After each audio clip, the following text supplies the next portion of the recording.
couple of years back, my husband had his credit card used fraudulently online. Your cards get cancelled, but you don't know where the fraud had taken place. We're in this crazy world where we've had to put more and more friction in a journey to understand who's behind that username and password, who's behind that email address, who's behind that phone number. Now, who's behind that non-custodial crypto wallet? And so what we've built is something called a super identity wallet. What it offers is a globally interoperable and usable identity. So imagine a world now, someone knocks on your door and there's a bottle of whiskey and they say, "Are you over 21?" And then you just go, "Yes, I am." And they just go, "Okay, he is." They don't need to take a picture of you with your ID card. And that's the beauty of it.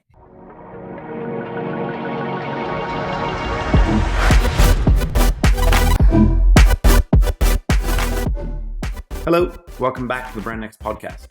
I'm your host, Justin Payton. I'm also the writer of the Brand Next newsletter, where we explore the use cases that are driving adoption and positive change through Web3 and metaverse technologies. If that's interesting to you, you can subscribe to the podcast using your favorite podcast service, or you can also subscribe to the newsletter at brandnext.substack.com. All the links are in the podcast notes. Today, we're joined by Seema Johnson. This is a really special conversation for me because I used to work with Seema about 12 or so years ago. She's absolutely brilliant. And amazingly, 12 years later, our paths are crossing again. I live on a completely different continent.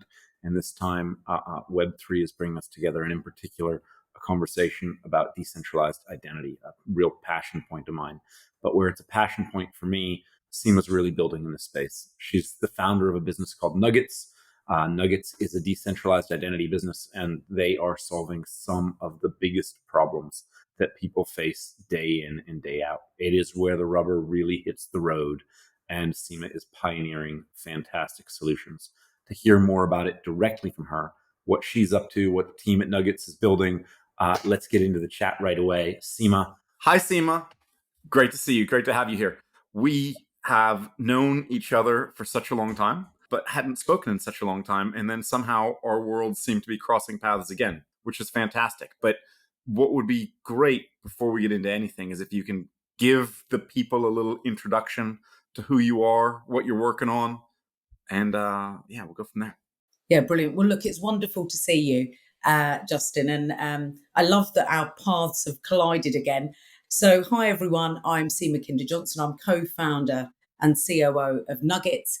Justin's right. I've known him for a long, long time. I've been in tech for over 20 years, worked for organizations like Skype, Microsoft, heading up go-to-market globally, and then found myself setting up Nuggets in late 2016. So it's really great to be here. Can you tell us a little bit about Nuggets and what Nuggets is? What does Nuggets do? Yeah, absolutely. So look, it started from a problem really. I think a couple of years back, my husband had his credit card used fraudulently online. And you know, when your cards get cancelled, but you don't know where the fraud had taken place, had it taken place at our local corner shop, or when we were ordering a curry, or was it online? And it was during this whole backdrop of all of those huge data breaches, think Marriott, BA, and the onus was always on the individual. Make sure you change your usernames and passwords. Make sure you don't get socially engineered, phished. And we were looking at all of this. And, even when the card got a new card in the post after 2 weeks, and I know things have moved on since then, it was like, well, make sure you don't give your card information to anyone else. So the onus was always on the individual. And we thought, isn't that bonkers that none of us really have any sense of control over our personal data? So we thought, okay, this is a problem we should fix. Had no idea how massive it was, probably naively, because neither of us were from identity, payments, cybersecurity. So yes, super naive. And then set up Nuggets. And what we deliver is verified, decentralized identities at both ends of a transaction. So you know who you're dealing with. And actually, products and services that make it impossible for an individual or an enterprise to be able to breach their data in a way that could compromise the trust, safety, security, privacy of their information. So yeah, that's what Nuggets is. And, since then we've launched globally. An incredibly exciting time for us as, the worlds of Web 2 and Web 3 are also colliding. And when did you start this business? Gosh, we incorporated... What year was it? Yeah, oh my gosh. We incorporated late 2016, and it feels bonkers now because even the technology at that stage was very, very nascent.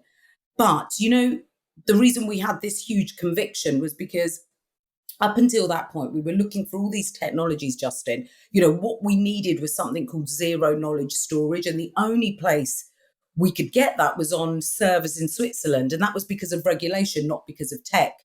And then I remember Alistair read this paper, I think it was a Princeton paper on blockchain. And I remember him running in going, oh my God, I found the answer. And it was all around blockchain, the fact that the high level of security, the fact that now with Ethereum, it was something called Turing complete, which meant that you could put a code base above it. So very, very early, we set up Nuggets. And I would say to you, we didn't actually start developing until mid to late 2017. And then a prototype of that product working via an iOS app, executing through the blockchain, we tested with the FCA sandbox. I think it was like cohort 2. And that really gave us the confidence that we could do something at scale up until that point. So I would say to you, yes, so very early days, of this massive journey in blockchain and crypto. What I love about what you just said, though, is that you started with a real use case. It wasn't like, let's start with the tech and what can we do with this technology that's really interesting. It was like, here's this massive problem and we're just going to try to find a solution. And all of a sudden, the tech that became the solution rather than the other way around. And I think a lot of companies are starting with the tech, but I love that you started with the use case. Yeah, no, me too, because when you're thinking about solving problems, Justin, you as a strategist at the time when we used to work together, you're always starting with the why. What is the problem that we're solving? And I think because we had this very consultative background as well, it would be really tough to present to a customer a solution just be tech for tech's sake. You have to be solving. There has to be KPIs. There has to be an end result of what you're actually delivering. And I think that's it. We started with the problem, and you're right. When I look now at AI and I look at some other types of technologies, I mean, you're even seeing this massively seeing it in crypto as well. Well, what can we do with NFTs? What can we do with these solutions without thinking about what is the problem that we're solving and what impact by solving it with these new nascent technologies are we going to have that's above and beyond those more proven technologies that are already out in the market. So no, it's a good observation, and I agree. You're pretty forward looking. You started with a decentralized identity business before decentralized identity was really a phrase or a word that people would really talk about. And so you were early, we're still early, but give me a view, like, is there a vision, is there a nirvana that you look at and go, this is where we're going, this is what it will look like when we get there? So look, you say it's early, we think we're late. So let me tell you first, again, the problem that we're solving. So I just want to, on that point, because, the way over the years, since the internet was developed, no one thought through that identity layer. So we're in this crazy world where we've had to put more and more friction in a journey to understand who's behind that username and password, who's behind that email address, who's behind that phone number. Now, who's behind that non-custodial crypto wallet? You actually don't know who's behind those things, which is a massive, massive risk, not for just those that use those emails, phone numbers, everything else, but also the institutions and businesses that accept them. So there is a risk of not knowing who you're dealing with. We also know there's been the huge social engineering, there's been the data breaches. So this way of keeping data, but also that's tied to something called a federated identity, which is tied to a username and password, isn't really working. And it's widely accepted that decentralized, or a digital identity, as it was called, a digital identity is the way forward and is really the silver bullet, Justin, to solve for fraud. And everyone within the industry pretty much agrees that. But then when you think about this, well, why then, if this is the silver bullet, why up until now has no one solved this huge problem? Because it is a tough nut to crack. And when you then unpick again, like we're talking about, well, what problem are we solving with those other identities? Either work just for the enterprise, which meant that they had all of the data, but they didn't then work for the end user, which meant that, you don't know it's your bank that's calling you. You have to then put the phone down, go and call the bank number again, try to get through. You also don't know if you're getting a legitimate SMS, to click on, and this has just accelerated since COVID and since we were all at home. Those systems that or safeguards that were in place through VPNs or private, through logging into even your work computer, it basically showed the vulnerabilities. We knew this already of a federated type identity. And so what's so incredibly exciting is that decentralized identities, and I can't wait to tell you about how we're solving for that problem. We've found a way to make decentralized identity not only work for the enterprise so they get what they need, it also works for the compliance team so that they can meet all of those things from a risk and compliance and an auditing perspective, but without having that data in a centralized way. But then also work for an individual so that they can own and control or have a sense of control over their PII data.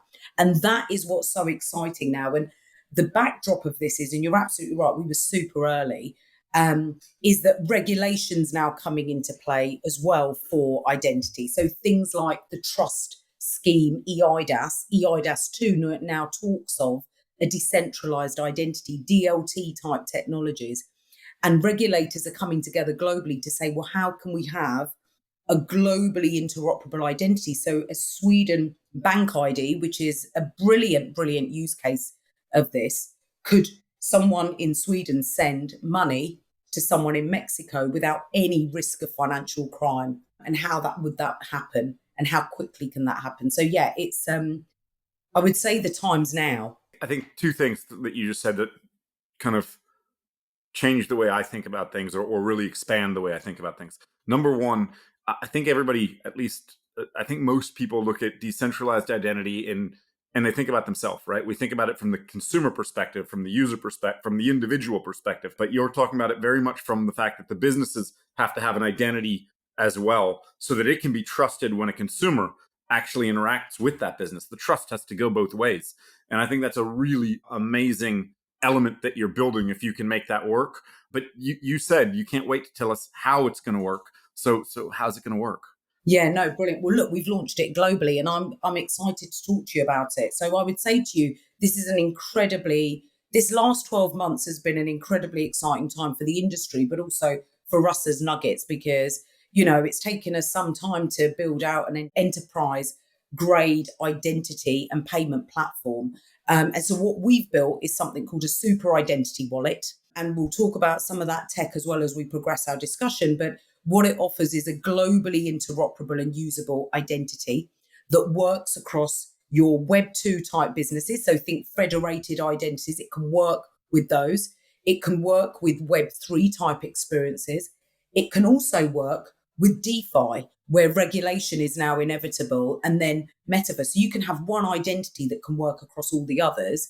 And we have packaged it all together into a super identity wallet. So a wallet, rather than just a kit of parts or code to say, look, go off and build your own Rails or go and build your own product. What we've done is built a customizable wallet with user experience based on actual use cases. So think about the main use cases when you think about identity: the ability to register with your biometrics, prove your age when you're in metaverse for trust and safety, the ability to trade on DeFi without and not compromise the promise of DeFi around privacy, autonomy, and decentralization, and still being able to comply with the regulator.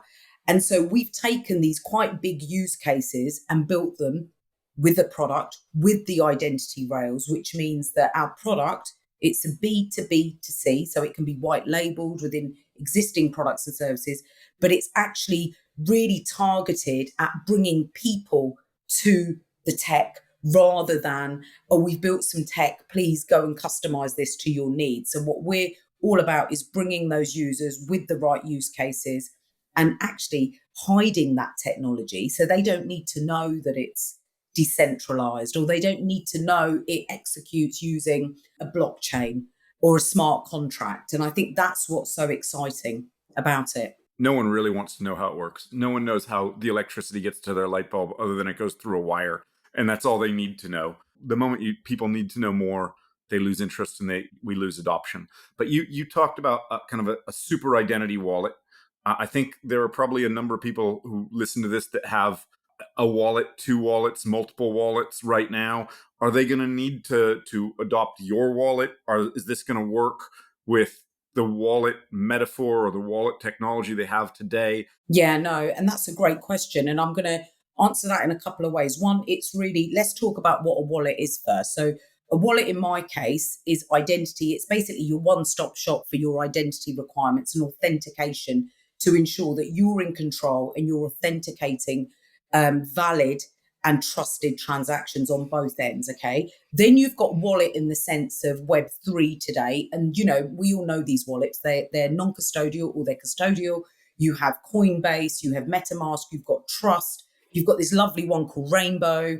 So you've got a number of wallets out there, but these are things, it's really tough to set those up, but we'll go into that. And then you've got wallets in the Web 2 world, like Apple, like Google Pay, like PayPal.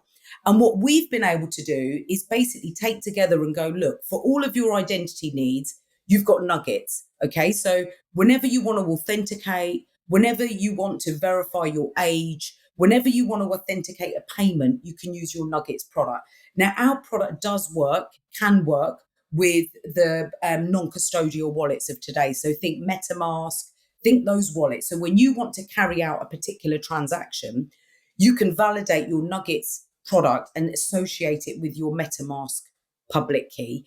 And it actually is really smooth the user experience. But until there is a one-stop shop crypto wallet that works to this phenomenal user experience, and we're working with a number of partners to make this happen, I don't think wallets as you see them today, which is like your MetaMask type wallets, are the ones that are going to really bring in everyone from Web 2, because I don't know if you've seen some of the user experience on these.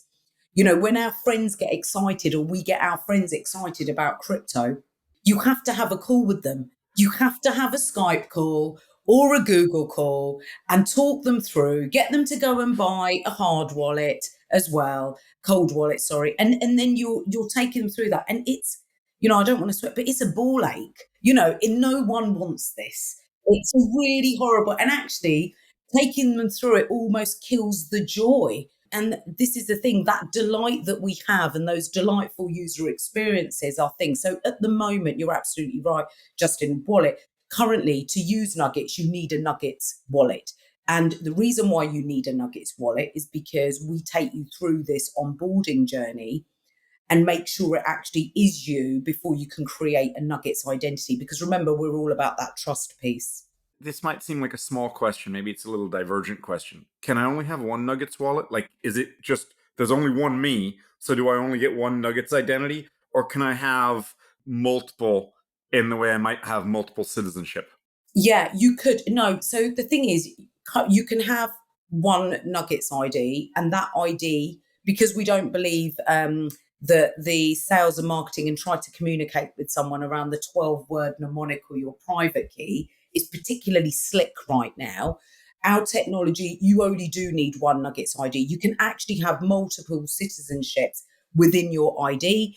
You can also, if you want, the more places we're enabled, and we're getting to that point now where we're enabling our technology across Web 2 platforms and Web 3 platforms, you will be able to use your Nuggets ID wherever you go. And depending on wherever you go, if they have different types of authentication required, the product allows them to authenticate in a way that is specific to them. But there is one identity, and that's you, Justin. When we think about identity, we've talked about the authentication side, and I think that's probably, that's the massive use case that you're solving for, and I get it. I think it's massively needed.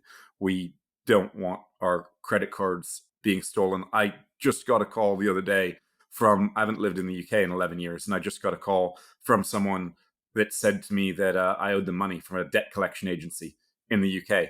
And I think right now that it's just a mistaken email address. I actually don't think that my identity has been stolen, but I haven't figured it out. And I've got to go through the whole headache of calling Equifax and calling all these people to figure out, yeah, I could raise my hand and I could use your product now, and that would make me very happy. I talk to a lot of brands as well, and there's two sides that they look at when they talk about identity. One is authentication of who that person is and making sure that there's security. And the other is personalization against who that person is based on past actions, etc. Are you seeing those use cases? Are you seeing that as something that is in your roadmap? How do you see that kind of the personalization that we've seen come out of Web 2? How do you see that evolving through decentralized identity? Yeah, no, see, that's brilliant. Actually, we solve for that as well without revealing all of that PII data, because you're right. As an end user, I want my experience to be customized, right? I may not want to be sold to all the time unless it's relevant, but I do want my journeys and product recommendations to be customized, and brands need that. So you can still have all that behavioral data, but just don't store all my PII. What we're basically mitigating is the storing of all of that personal identifiable data within a centralized storage somewhere, and then that being compromised, or me giving away my information in some way unwittingly, and then that compromises. But that's what the problem that we solve for, as well as the thing that it's really complicated right now when you do want to authenticate yourself. So you're absolutely right. We are seeing that. And I would add to you a third piece. So there's the authentication piece, there's the behavioral data piece, which is enrich my customers' experiences and be relevant, be ultra relevant for them. And then the third piece is trust and safety. You know, trust has become a huge, huge thing, and these brands, and I'm talking whether they're financial, whether they're in the crypto space, whether these are household brands like your Gucci's, your Adidas, you know, for them to really think about identity and onboard hundreds of millions of individuals into these Web3 experiences or talk to them where they're at. Trust and safety is a huge component of that. And that's why I think you're seeing lots of brands right now running small experiments to see, you know, some of them will be surprised that an NFT lasts forever. Oh my gosh, we've run this campaign and it's going to be there forever. We can't even remove it. And, you know, when I've talked to some clients about this where they've gone, oh no, am I going to look back on that and feel embarrassed? And I think that's the thing, right? They're running experiments without really understanding what the technology and the purpose that it solves for. And I think trust, and until they understand that and understand how do they also enable trust and safety into these experiences, it's going to be hard for them to move on that. So I would say they're the three things that we're seeing. And then the trust and safety also adds that whole, I don't want this data to be breached. I want it to be private. I want it to be compliant, you know, ethical, all of those sorts of things, because, yeah, those are massively important from a brand perspective, right? And a customer love perspective. Especially given the liabilities that legislation is now putting in for data breaches, etc. This can be quite a costly thing to get wrong. I think you've got a good runway as far as brands go. At least you're solving a big problem for them. So that's fantastic. When you look at the space, though, and when we talk about decentralized identity, self-sovereign identity, there are a number of... Actually, I'm going to back up for 1 second because I do want to ask one thing first. I've got two questions here, and I think the first one is, you started talking about all these different use cases. Are there any examples that you can share with us of people who are implementing this type of technology, where these kinds of systems are really well in place and that trust exists? Yeah, I can. And look, we have been doing the B2B integrations with a number of brands. You know, the first one that we did was, you know, a massive Web2, a LexisNexis Risk Solutions. And others have been, you know, very recently, a few months back now, actually longer than that, we started working with the team at Collabland. And that's an incredibly exciting integration. Now, Collabland run all of the token gated communities. They're on Discord, they're going on to Reddit. So when you buy an NFT and it gives you access to a token gated community, you could be in that community and, you know, you're behind an avatar or you're behind your NFT image and no one knows who you really are. But also, let's say you build up lots and lots of kudos in that discussion. When you then go to you buy another NFT and you're now in the Marvel discussion, no one knows who you are again. So the great work we're doing with the Collabland team, and they're building this all out in public as well, and the POC is working, and we're next going to the next phase, is the ability to go into your Collabland settings within your settings page, scan a QR code, download nuggets and add your reputation to it. And that's an incredibly exciting use case within Web3 right now as well. I mean, it's a brilliant one for even Web2, but let's just go there because your identity is globally interoperable. So the great work that we're doing with those guys means that eventually we hope that you then, because you'll know that there's huge amounts of social engineering on Discord and other platforms, right? We've all been approached within a Telegram chat or a Discord to say, look, I'm someone please send me 3 BTC right now. I'm in desperate need. And that happens all the time. Or you're sent a link. One of our customers was sent a link who's really savvy and they're in this space. And basically, he clicked on the link once and then it was slowly draining his wallet and lost thousands and thousands of dollars worth of ETH. So it's a huge, huge, huge problem.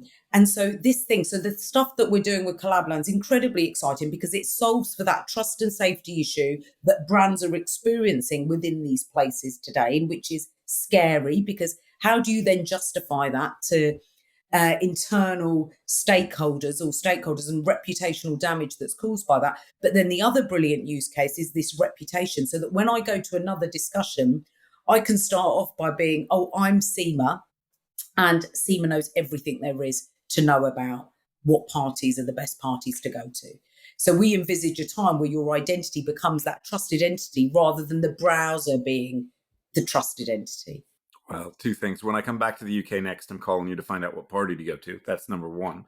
It's clearly you know all about which are the best parties to go to. I think that's super exciting. I think you can't be in this space and not come across integrations and where Collabland is part of those integrations, right? You have to go through those steps on a regular basis. One question, though, about this space, one of the things that people have talked about a lot recently, but certainly with NFT type projects, is, can you trust a founder? Are they doxxed? Are they not doxxed? Do we get to a point where people can maintain their anonymity and yet still be really trusted? I think so. And I absolutely think that needs to happen because there's a place for that, right? So if you're just within a community discussion, you don't need to know what my real name is. I mean, my example of Seema knows where the party is, maybe I wouldn't be using my real name, for example. It would, be something else. But that's the thing. That's what's so beautiful about this technology, right? Because we are in the business of trust. To create a Nuggets ID, you do have to go through this one-time eKYC process. But that doesn't mean that you share that data with the organization that you're integrating with, that you're interfacing with, or you're authenticating for, unless it's required because it's a regulated type activity.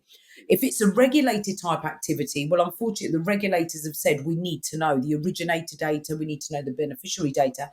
And this is the best way of doing it because it's all decentralized, and wherever possible, we use something called zero knowledge proofs, which are the ability to prove you all those things without actually sharing that underlying data. But you're absolutely right. There is a spectrum. On one side, you should be able to totally be, I should be able to go via a username or whatever I want to call myself without actually revealing who I am, whether I'm a man, woman, whatever I am. On the other side of that is that I'm now carrying out a transaction that's over $1,500 worth of crypto. And in that case, I need to go through a process of AML checks to satisfy things like, the Banking Secrecy Act and the FATF travel rule. And in that case, you do have to share some of that data. But I think what's so beautiful about this, the way we've executed on decentralized identity, is that we can do both without compromising the values of those things. So no, I hear you on that because there is a massive place. Now, just to add though, we're not in the business of anonymous transactions, but I get there's a place for it, because if I just want to drop into a discussion, do I really need to have everyone knowing who I am? Some on Twitter will say, yes, you should need to know who's behind that discussion. But, the jury's out on that one. I think we're not, there to address that, but you can do both with Nuggets. Yeah, no, the jury's definitely out, and I can see both sides. But I also, when it comes to regulated transaction, I absolutely understand that there is a need to be able to share and give the counterparties confidence in who they're actually dealing with. Can you give just a a quick definition? Maybe I know it's said too much, but like maybe talk to me like I'm a 5-year-old and explain ZK proofs. Yeah, of course I can. Yeah, Zed. Yeah. So these are, without going into the techie. So let me talk to you as a 5-year-old. I mean, I should have got my daughter to come in and tell you what they are, because she's got a very good Could definition of she? blockchain. She has. We should get her on. Oh, I love that.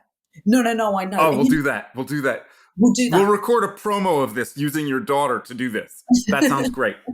That's what we should do. A zero-knowledge proof can be used in response to a yes or no question. For example, are you over a certain age and part of a community where you don't want to show your age or date of birth? I think that's the beauty of it, because I think everything within this gets really overcomplicated and really over intellectualized, okay, because it's new and everything else. So imagine this. I'm going to talk you through a use case.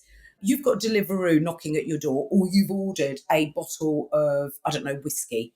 Instead of you sharing, so today's way of dealing with age, for example, is that you would get out your driver's license or an ID card and actually show that, and they may take a picture of that, or you may have to scan it in and send it to somewhere. Obviously, that's not cool. All you needed to do was to say that you're either over 18 or you're over 21. And the beauty of zero knowledge proofs is that they cryptographically prove whether or not you're over or under, and then share the yes no result. And that's what's so brilliant about them, because you don't have to share any data. You just have to, so you can share an answer which is legitimate and verified cryptographically, but you don't need to share the data. So imagine a world now, someone knocks on your door and there's a bottle of whiskey and they say, are you over 21? And then you just go, yes, I am. And they just go, okay, he is. And they don't need to know. They don't need to take a picture of you with your ID card. And that's the beauty of it. So I'm hoping that's explained it. And the other one with Leela, for example, is, if you're in an under 10s group or an under 11s group, you don't want someone joining that group that's over 13, or you don't want to be in a metaverse type experience knowing that, my son the other day, and sorry for all these use case stories, but the thing is, he was on Oculus the other day, and no one's used this since Christmas, Justin. No one's used this Oculus that was bought. But anyway, they were on it, and I was working on something, and I heard Ronnie putting it on Leela's head, who's 11, and he said, oh, by the way, when you put this on and you hear voices, don't talk to them. And I was like, oh, is that part of the game then? And he said, no, there's just other people that can talk. And I was like, other players? And he was like, yeah. And I was like, take that off now. And that's because I don't really want my children, probably like any parent or anyone, to be within a metaverse type experience or to be in a digital type experience where there are individuals within a children's game that aren't 13 and under, or wherever it is. I want there to be a safe and trusted way. So can imagine when you sign up with your Nuggets account, and then whenever you then try to go into that experience, it would go no. You just wouldn't be able to get in. And that's the beauty of ZKPs. I really like that use case that you just went through of limiting the age, because I feel the same way about my children. My kids are increasingly wanting to be in online spaces, and I don't have a good way to feel comfortable all the time. So I love that. But I also think that your explanation is great. It's basically give me the minimum amount of information. That information might just be a yes or a no to prove to me that you satisfy a certain condition, right? I mean, that's pretty straightforward. I appreciate it. Another question that I've been thinking about a lot, there's a lot of different people that use the term decentralized identity and look at it through kind of a different view. You've got kind of Lens protocol that's looking at the one side of it. You've got kind of proof of humanity, disco, all these different takes. Do you think that these different takes are all going to solve different problems and we're going to need lots of different identities with different providers? Do these things come together in one interoperable way? And I know that there's not necessarily a clear answer to that. We're still building this stuff, but how do you think that actually plays out? Yeah, you're absolutely right. There's actually lots of self-sovereign identities, decentralized identities, and you're absolutely right. Some of us are solving very different things. We're solving the trust piece. There's others that are solving, proof of humanity is just saying that you're there, for example. So really different ways of solving for identity. I think what's the underlying thread of all of this, though, from a global interoperability piece is the fact that there is something called W3C verifiable credentials. Okay. These are globally interoperable standards. So anyone going into identity now, hopefully, is adopting these standards because it means that a Nuggets ID should be able to work eventually when Disco's a Disco ID. It should be able to work with Disco. It should be able to work with Lens. It should be able to work with others. And there's others as well, like Evanim, there's Spruce ID, there's others. So you should have a global interoperability through all of them, which is, and if we all work to these standards, you can absolutely have that. And I think these identity solutions, even though we're all in identity, it's like being all in payments, for example. We're all different. We've all got a different spin. We've gone down the super wallet route because we believe just giving an organization a kit of parts or giving them, some code and saying, right, here, build your own identity rails, maybe not the way. But there is a market for that as well. So I think we've all gone at this a bit differently. And I think that's what makes it such a vibrant and exciting time for identity. We're all trying to solve this huge identity problem. And do they say, I always get these wrong, Justin, it will take a village? I don't know. I don't know the term. Is it a village? It is a village. It is a village.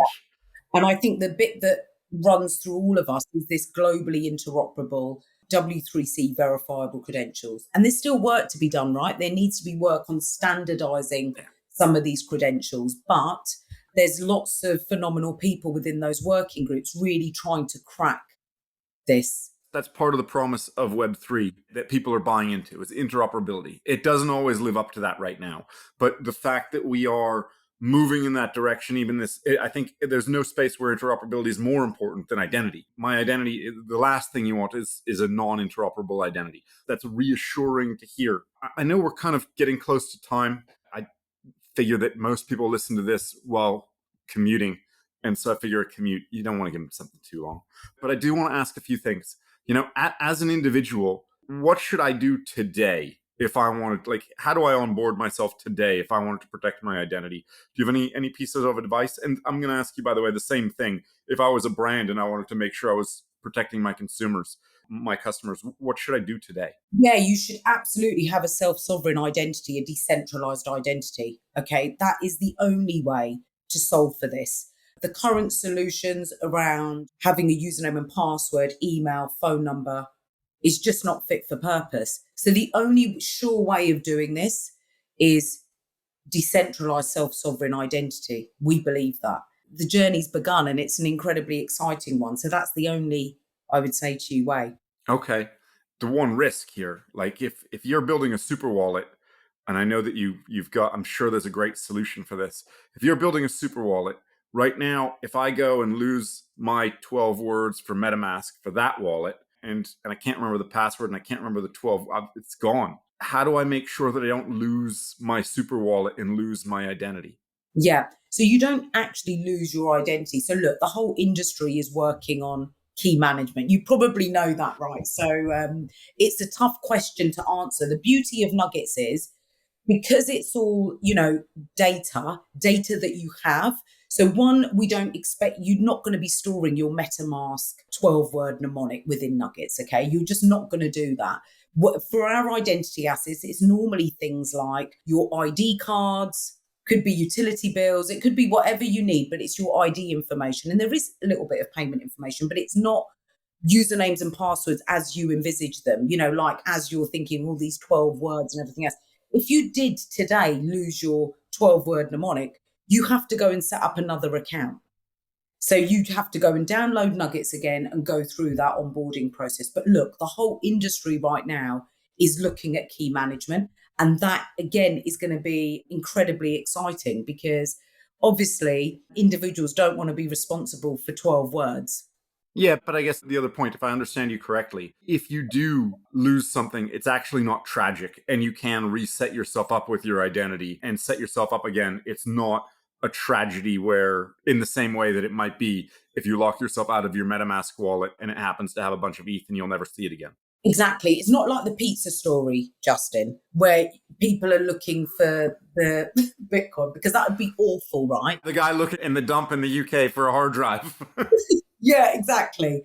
That would be tragic. With nuggets, because this is data you already have, this is fine. You just essentially create another identity. I think that's that. But I think one of the other things is, and I know we're running out of time, but I wanted to share this with you, with nuggets as well, because we don't store anything on device. It's all in decentralized storage. If you lost your device, for example, today with some identity product, you lose your identity. With nuggets, you can have it on multiple devices. You can reestablish it, because lots of us change device. So again, we've thought through that piece. Fantastic. So look, let's look ahead a little bit. Let's just I usually end things with some more speculative questions rather than anything else. So looking ahead, can you just give me one or two predictions of what you think is going to happen in the world of Web3, blockchain, decentralized over the next 12 months? Like maybe 24, whatever the right time frame is. Yeah, I think two things really from my perspective. Number one, I think you're going to see lots more. You're absolutely right about Web3 right now. It's still using Web2 type identity. So usernames and passwords, email addresses, phone numbers, and non-custodial wallet addresses, which aren't identities. Okay. So I think what you're going to start to see is the rollout of decentralized identity across DeFi. You're going to see these identities now when you go into certain solutions or products around decentralized identity. So I think absolutely, because we've already started enabling that. So I think that's number one. Number two, you're going to start to see NFTs with real utility attached to them, and people thinking about what is the utility of this, whether it is a physical good or a digital twin, a digital to a physical type experience where trust is massively needed. So these are the sorts of use cases or problems that we're addressing with some of our customers today. And I think you're going to really see those being delivered, which means that, you can buy an NFT and then go and redeem it in store. And the provenance is going to be attached to that. And you're also going to see, and sorry, this is the third, is that sustainability piece, which is incredibly important to brands today. How do we prove that we're sustainable? And I think what you're going to see is that provenance attached to goods, not only digitally, but then as you redeem them as a physical good, and be able to see that across that chain, that supply chain. So they're my predictions. That'll be super interesting. Next question, and we'll wrap up on this. How do people keep up with you, your opinions, everything that Nuggets is doing? How do they stay in touch? Yeah, on Twitter. So I'm on Twitter at Khinda Seema, and we're on Twitter as well for Nuggets, which is Nuggets Pay and ID. Fantastic. I will make sure that I attach all the links in the show notes. I really appreciate all your time, Seema. Thank you so much for joining. It's been great fun. And more than that, it's been just great to reconnect after years, and we're not going to let it go this long again. So great to hear from you, and I'll speak to you soon, I'm sure. See you soon. Thank you. Thank you for joining, everyone. That was Seema Johnson talking to us about decentralized identity and how Nuggets is building solutions for many of the identity challenges that we all faced every day. Thank you, Seema, and thank all of you for listening. Now let's close out the show. You've been listening to the Brand Next podcast, where I talk to the builders, innovators, and leaders who are scaling Web3 and working to ensure that it delivers on its positive potential. If you enjoy listening, please subscribe on Spotify, Apple Podcasts, or wherever you listen to podcasts. Please, if you really enjoyed it, give us a 5-star review. It really helps out. I'd appreciate it. If you want to find out more, you can subscribe to the accompanying newsletter, the Brand Next newsletter at brandnext.substack.com. The link is in the show notes. Thank you again for listening, and until next time, take care. Bye.